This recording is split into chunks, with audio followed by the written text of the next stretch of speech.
크리스찬의 3대 고민.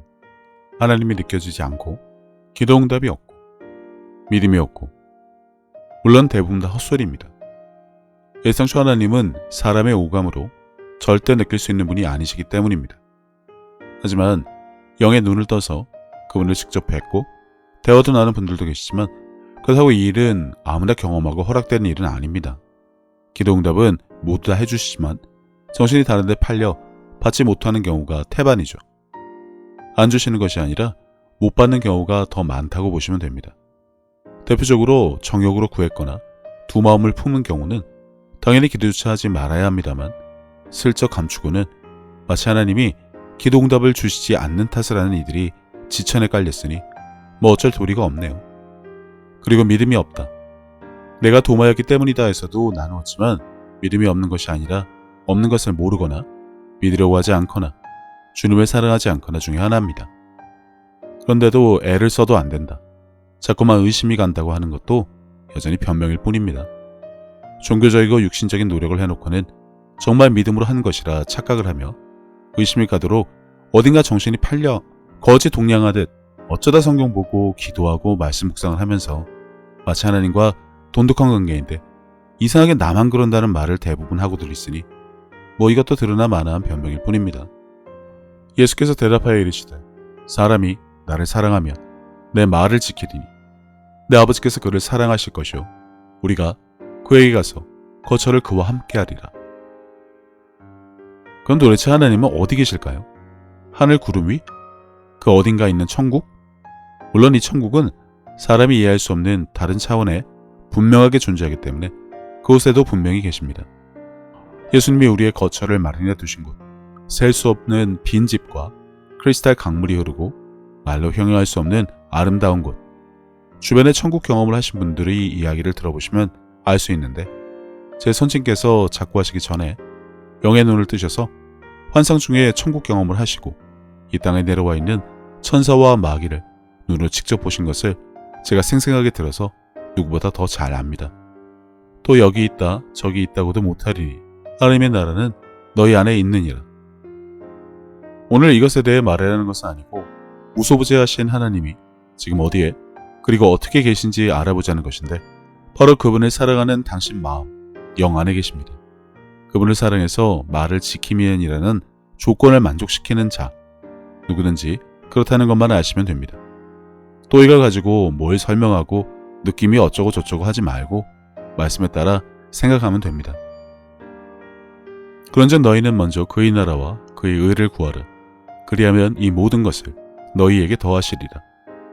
여러 번 나누었지만 성경에서 말한 구하라는 여러 가지 뜻을 가지고 있지 단지 주세요라고 하는 것만 의미하진 않습니다만 대부분 이러고 있죠. 성경 충만을 구하라니까 주세요.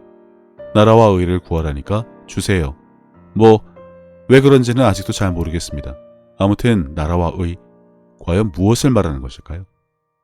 그리스도 예수 안에 있는 속량으로 말미암아 하나님의 은혜로 값없이 의롭다 하심을 얻은 자 되었느니라. 일단 하나님이 계신 곳을 왕국, 킹덤, 그의 나라라고 한다면 당연히 그분을 사랑하고 말을 지킨 우리 안에 영의 거처를 정하신다는 것은 앞에서 나누었고 그분이 그곳에 계시기 때문에 그곳이 바로 왕국, 킹덤, 그의 나라가 되겠고 의라는 것은 믿고 구원받은 자, 자녀, 백성에게 주시는 하나님의 선물이시니 그렇다면 하나님의 사랑을 알고 예수님을 구주로 영접해서 믿음으로 구원을 받은 자는 하나님이 의롭다 하셨고 그런 자는 주님을 사랑해서 그분의 말을 따르는 우리 안에 거처를 정하신다고 하셨으니 그의 나라는 우리 영 안에 있다라는 요약이 좀 길긴 한데 전부 말씀에 근거해서 정리한 것이라 이해되실 것입니다.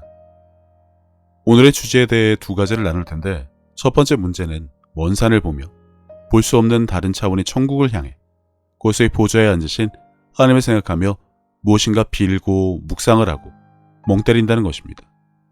우리 안에 정작 우리가 찾는 분이 계신데 전혀 엉뚱한 곳에서 그분을 차리는 것이, 기도하는 것이, 구하는 것이, 믿으려고 하는 것이 문제입니다. 밤에 달을 등지고 달을 찾는 모습이랄까? 아무튼 막연한 곳과 확실한 곳의 차이를 알고 무언가를 하는 것의 차이라고만 알아도 될 겁니다. 그리고 두 번째, 적당한 비유가 뭐가 있을까 싶은데 가족은 내버려두고 맨날 친구에, 약속에, 취미생활에 정신이 팔려 밖으로 돌아다니는 사람을 생각하면 좋을 것 같습니다.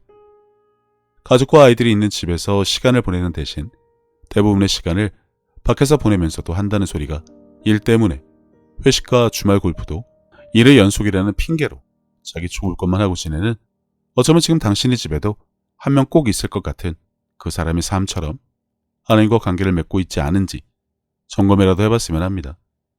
그런데 잘 아시다시피 대부분의 크리스찬이 이런 신앙생활을 합니다. 내 안에 그분이 계시도록 하는 일을 첫 번째로 알고 그분과의 관계를 통해 올바른 신앙생활을 해야 하는데 자꾸만 기복신앙의 문제 해결 방법만 찾아 밖으로 돈다는 것이죠. 여태 무소부지하신 하나님이 어디 계신지 나누었는데 몇 가지만 더 중요한 생각을 좀 해볼까요? 지금 그분이 계신 곳에서 그분은 당신의 왕이 맞습니까? 왕 대접 받으시며 언제나 당신이 섬기고 모시는 분이 맞냐는 아주 간단한 질문입니다. 너희 자신을 종으로 내주어 누구에게 순종하든지 그 순종함을 받는 자의 종이 되는 줄을 너희가 알지 못하느냐? 혹은 죄의 종으로 사망에 이르고 혹은 순종의 종으로 의에 이르느니라. 대부분의 크리스찬들이 자신은 그래도 괜찮은 신앙인이라고 생각들을 하는데 하나같이 믿음이 없고 기도응답도 없고 하나님을 만난 적도 없다고들 합니다. 그런 결론은 하나, 그분을 사랑하지 않아 당신 안에 계시지 않으니 만나 뵙지를 못하는 겁니다. 어분하기 3년을 찾거나 약국 가서 스테이크 찾는 삶이었다라고 할까요? 그러니 당연히 모시고 살 수가 없죠. 여기서 산다는 것은 명절에 고향 가서 부모님 뵙듯이 가끔 무난히 하며 지내는 것을 말하는 것이 아닙니다. 주일에 교회 잠깐 가거나 평소 내 할 일과 하고 싶은 것만 실컷 하다가 간혹 마음에 찔려 기도하고 성경 읽는 것 말고 24시간 항상 그분과 동행하는 삶을 말하는 것입니다. 그리고 마지막으로 걸리는 것이 당신 안에 거처를 정하신 하나님. 지금 어디서 지내고 계십니까? 당신은 크고 좋은 안방에서 게임에 인터넷에 온갖 중독과 유혹과 종교에 빠져 살고 있고 혹시나 그분은 이런 방에 신데렐라처럼 지내시도록 방치하고 있지는 않나요? 필요할 때만 아쉬울 때만 찾는 램프의 요정 지니와 같은 존재로 전락시켜서 당신 안에 계신지도 모르고 있지는 않나 싶어 그렇습니다만 당연히 원래는 당신의 주인이시고 성김을 받으셔야 하기 때문에 이런 좋은 곳에 계셔야 하는데 말이죠. 교회만 댕기며 예배 드린답시고 모여 치성으로 받지도 못하시는 역겨운 제사나 드리면 뭐라도 하나 받을까 막연히 보지도 못하는 다른 차원에 계신 그분을 상상하며 모여있지만 말고 당장 당신 안에 계시는 분부터 챙기길 바랍니다. 간혹 가정과 아이는 뒷전이고 교회에 나가 주일 내내 이것저것 참석하고 봉사하며 사는 이들이 있던데 이런 자들도 마찬가지입니다. 하나님을 사랑하니까 교회 나가서 뭐라도 해야 하는 것으로 착각하고 별 볼 일 없는 교회는 그것을 또 강요하지만 하나님은 받지도 못하고 않으시는 당신들의 그따위 싸구려 서비스를 원하시지 않습니다. 당신은 지금 신앙생활을 하는지 종교생활을 하면서 헛고생만 하는지 알아보려면 지금 당신 안에 계신 그분과 주객이 바뀐 상태인지 그것부터 점검해야 할 테니 그 문제부터 해결하기 바랍니다. 게다가 평소에 이웃을 사랑하지 않고 누군가 섬겨본 경험이 없는 사람이 하나님을 사랑하고 모시고 섬긴다는 것이 가능한지 모르겠지만 아무튼 그런 자들이 유난을 떨며 기도응답, 믿음, 문제 해결 방법부터 찾으려고 애쓰는데 그러기 전에 이것부터 점검하고 확실한 구분을 했으면 합니다. 거창하게 나를 십자가의 못을 받고 매일 죽고 예배니 헌금이니 기도회니 봉사니 예배나 제사를 드려 하나님을 섬기네 어쩌고 저쩌고 할 것 없이 정말 그분을 사랑한다면 이미 당신 안에 오셨다는 것은 말씀을 통해 확실히 알 수 있으니 제일 첫 번째로 그것부터 분명히 하시고 그렇다면 다음으로 그분이 당신의 왕이고 주님이시라면 지금 그분이 당신 안에서 어떻게 지내시는지부터 점검을 해야 올바른 신앙생활을 할 수 있을 겁니다. 그분과의 올바른 관계 형성과 교제는 물론 당신 삶의 모든 해답은 밖이나 세상이나 다른 차원에 있는 천국에 계신 하나님이 아니라 바로 당신 안에 계신 하나님을 통해 찾아야 하기 때문입니다.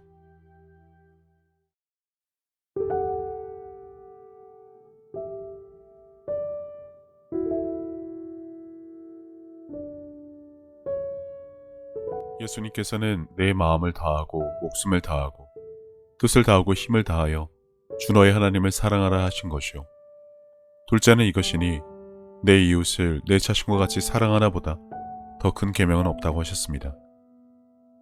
생각해보면 믿는 사람들은 이미 하나님께 받은 것이 너무나 많은 것을 아는 자들입니다. 예수님을 통해 죄사함과 구원을 받은 것부터 시작해서 살아 숨을 쉴 수 있는 공기와 바람, 맑고 푸른 하늘과 마실 물, 그리고 땅과 그 위와 아래의 많은 것들, 이미 오래전부터 내 주변에 있어 왔으니 당연한 것으로 여기며 우리는 여전히 값없이 공짜로 받아 그것들이 감사함을 잊고 살기는 했지만 그런 것 말고도 하나님으로부터 받은 사랑과 평안에 대해 생각하자면 끝이 없습니다. 하지만 사람은 하나님으로부터 받은 그 많은 은혜를 갚을 방법이 없습니다. 그래서 하나님께서는 내 이웃을 내 몸같이 사랑하는 것으로 그것을 대신 갚으라고 하신 것인지도 모릅니다. 그리고 지극히 작은 자에게 한 것이 곧 하나님께 한 것이라고 하셨으니 그분의 은혜를 알고 그분을 닮아가는 삶을 살아가야 한다면 지금 내가 살아가는 삶의 방향이 하나님과 나의 이웃을 사랑하는 올바른 길 위에 있는 것인지 한 번쯤 점검해 봐야 하지 않나 싶습니다. 이와 같이 하나님의 뜻, 그분이 기뻐하실 일이 무엇인지 알고 내게 주어진 소명을 다하기 위해 끊임없이 힘쓰고 노력하는 것도 크리스찬들이 마땅히 해야 할 일이 아닐까라는 생각을 해봅니다. 이제는 세상 유행에 따라 요동치던 내 마음을 모두 내려놓고 혼자서 하나님의 뜻을 헤아리는 시간을 가져보시기를 권해봅니다. 하나님은 세상 모든 사람들을 사랑하십니다. 그렇기 때문에 당신이 사랑받기에 마땅한 사람인 것처럼 당신의 가족도 이웃도 그분에게는 마찬가지로 소중한 자녀들입니다. 당신이 어려운 상황을 겪었을 때 하나님께서 당신의 삶에 관여하실 수 있도록 마음의 문을 열고 그분을 신뢰하며 동행하는 삶을 살아왔듯이 이제 당신도 다른 사람들에게 먼저 다가가서 손을 내미는 귀한 삶이 되어주시기를 바랍니다. 예수님께서 주신 새 계명, 서로 사랑하라. 저도 늘 제 자리에서 최선을 다하여 섬기고 사랑하며 살도록 하겠습니다. 감사합니다.